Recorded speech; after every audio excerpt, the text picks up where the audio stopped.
On October 11, 1925, Edwin C. Shanahan became the first FBI agent to be killed in the line of duty. That day, Special Agent Shanahan sought to apprehend Martin James Durkin, a professional automobile thief, for violation of the National Motor Vehicle Theft Act. Durkin had a long record. He had previously shot and wounded 3 policemen in Chicago and also had shot and wounded a 4th police officer in California. He had already attained a reputation as a desperate gunman who would shoot to kill upon meeting the slightest interference in his activities. Special Agent Shanahan had received confidential information that a man thought to be Durkin was due to arrive at a certain garage in Chicago with a stolen automobile that he had transported to that city from New Mexico. Special Agent Shanahan procured proper assistance and proceeded to the garage in question. After an all-day wait, it appeared that the information was inaccurate and that Durkin would not come into the garage as had been expected. While the police officers with Special Agent Shanahan had momentarily left the garage for the purpose of seeking another detail of officers to relieve them, Durkin drove in with the stolen car. Special Agent Shanahan attempted to take him into custody but, through a ruse, Durkin swept a revolver from the front seat of the stolen automobile and shot Shanahan through the breast. As a result of this atrocious murder, all the forces of the FBI throughout the country were concentrated in an effort to effect Durkin's capture. A few weeks after the murder of Shanahan, information was received that Durkin and a woman with whom he had been living would appear in Chicago at the home of a relative of the woman.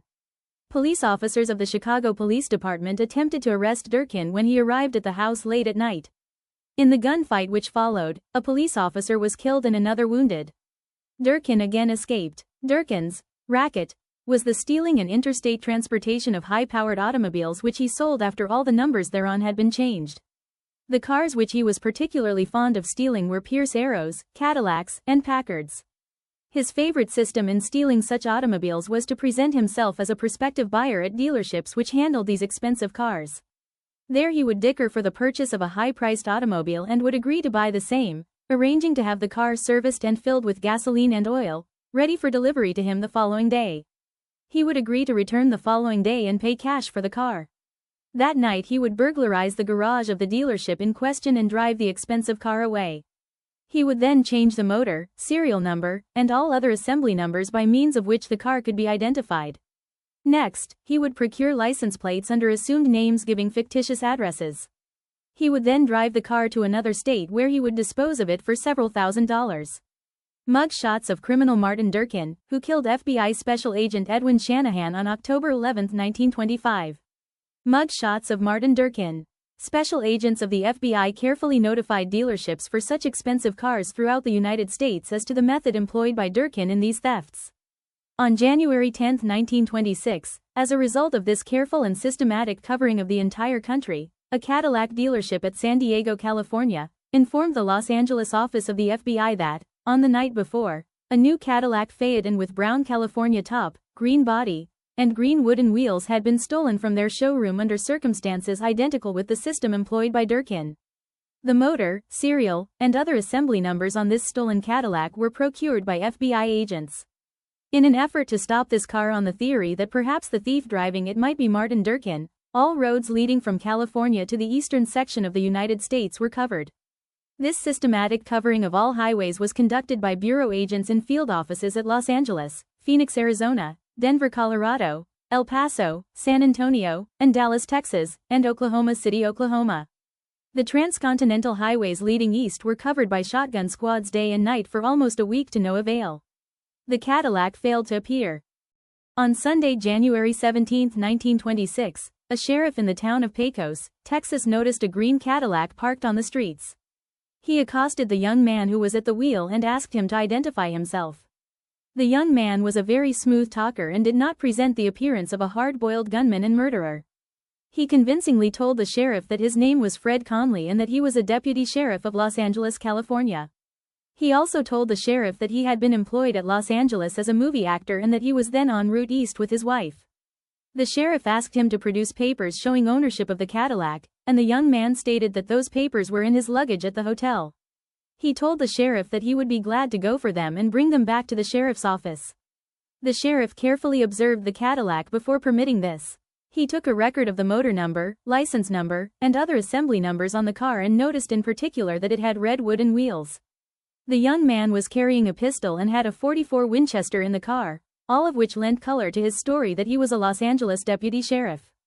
Being disarmed by his innocent appearance and glib talk, the sheriff permitted him to go to the hotel in Pecos for the purpose of procuring and exhibiting the papers certifying ownership of the Cadillac. When the young man describing himself as Mr. Fred Conley, a deputy sheriff from Los Angeles, did not return immediately with these papers, the sheriff proceeded to the hotel where he discovered that Mr. Conley had hurriedly entered the hotel, seized his baggage, and accompanied by the woman with whom he was registered, departed from Pecos at a high speed in the Cadillac. Efforts made by the sheriff that day failed to effect the capture of Mr. Conley in this Cadillac car, which the sheriff now believed to be stolen. Numerous car thieves had been captured by this sheriff at Pecos, Texas, and he believed that this was just another thief and did not, at the time, connect him with Martin Durkin, the Chicago gunman, for whom a $1,000 reward was outstanding. However, on this Sunday, January 17, 1926, the sheriff wrote a letter to the field office of the FBI at El Paso, Texas, describing the incident mentioned above and ending his communication with the comment to the effect that the FBI might have something on this bird. The special agent in charge of the office at El Paso, Texas immediately recognized the physical description contained in this letter as being that of Martin Durkin, the murderer of Special Agent Shanahan. The Cadillac touring car which had been stolen in Los Angeles bore assembly numbers entirely different from those on the Cadillac car examined by the sheriff at Pecos, Texas.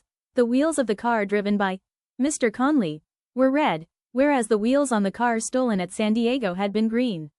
However, the glibness with which Mr. Conley had evaded the sheriff at Pecos bore the earmarks of Durkin's methods of operation.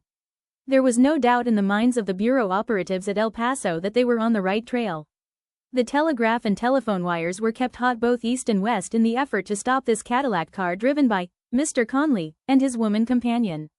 Bureau agents now had the benefit of the changed assembly numbers, as well as the license number on this stolen car. Special agents were dispatched from El Paso to comb the country in the remote western section of Texas known as the Big Bend of the Rio Grande. As a result of an all-day search through the cactus and sagebrush of those remote regions, the stolen car was found deserted in a clump of desert mesquite trees about 50 miles west of Fort Stockton, Texas. The deserted Cadillac was found late in the afternoon of January 19. The right rear wheel was broken off. The fleeing murderer had the misfortune to get a punctured tire and, because of the high rate of speed at which he had been traveling, had lost the brand new extra tire from the rack in the rear. In desperation, he had continued driving on a flat tire with the result that the spokes in the wheel had finally broken, and he could proceed no further. Tests by bureau agents positively identified the Cadillac as the one which had been stolen at San Diego. A hurried investigation revealed information from a rancher nearby that he had hauled the smooth-talking stranger and the good-looking woman with him to the small town of Girvan, Texas. The stranger had said that they were going to catch a train at Alpine, Texas in the Davis Mountains, about 150 miles to the south, near the Mexican border. Special agents of the Bureau, knowing the fondness of Martin Durkin for the big cities and the nightclubs, were not fooled into believing that he had entered Old Mexico. They believed that he would not care to undergo the hardships of desert travel in that bandit-infested region. Accordingly, the ticket agent of the Southern Pacific Railway in the village of Alpine, Texas was immediately interviewed.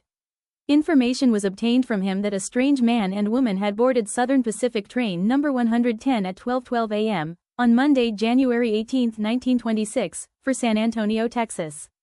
From train dispatchers of the Southern Pacific, information was immediately obtained as to the names and addresses of the train conductor and Pullman conductor who had ridden Southern Pacific train number 110 through Alpine on the night in question. The railroad conductor was found at his home in El Paso, and he identified a photograph of Durkin as being the man who got on his train at Alpine at midnight on the 18th and gave a good description of the woman with him. He furnished additional information indicating that Durkin had talked with the Pullman conductor concerning possible connections out of San Antonio, Texas for other points. It was ascertained that the Pullman conductor in question was, on the night of the inquiry, en route on another train between San Antonio and Dallas. On the morning of January 20, 1926, special agents from the Dallas and San Antonio field office obtained information that a couple using the same baggage check numbers as those which had been used by Durkin and his lady companion out of Alpine, Texas had secured transportation out of San Antonio, Texas on the Texas Special of the MK&T Railroad, then en route to St. Louis, Missouri, and due to arrive there that same morning at 11 a.m.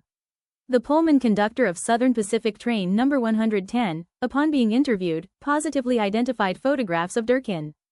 He also stated that Durkin, upon boarding the train at Alpine, had immediately inquired as to the quickest connection out of San Antonio for St. Louis and had been told that the first and best connection was the above-described Texas Special. At about daylight on the morning of January 20th, special agents of the FBI at St. Louis, Missouri were notified that Martin Durkin and his mysterious woman companion were in a stateroom in a car of the Texas Special of the Katy, due to arrive there that morning at 11 a.m. The services of the City Detective Bureau of the St. Louis Police Department were procured, and through appropriate arrangements, the Texas Special was stopped at a small town near St. Louis, where the fugitive murderer would have no chance to escape except by running on foot through plowed fields. The train was surrounded, and Bureau agents, accompanied by St. Louis City detectives, dragged the desperate gunman from the stateroom and placed him in irons before he had an opportunity to reach for the weapons that were in his luggage and overcoat. Because it was not a federal offense to kill a special agent until 1934, Durkin was tried and convicted in state court for the murder of Agent Shanahan and was sentenced to serve a term of 35 years in the penitentiary at Joliet, Illinois. He also was tried in the federal court at Chicago for the interstate transportation of numerous automobiles in violation of the National Motor Vehicle Theft Act. He was convicted on all these charges and was given a term of imprisonment in the federal penitentiary totaling 15 years. Durkin was 25 years of age when he entered the Statesville Penitentiary in Joliet, Illinois in 1926. In 1946, he was taken to Leavenworth Federal Prison. He was 53 when he was released upon expiration of sentence on July 28, 1954. He died in 1981.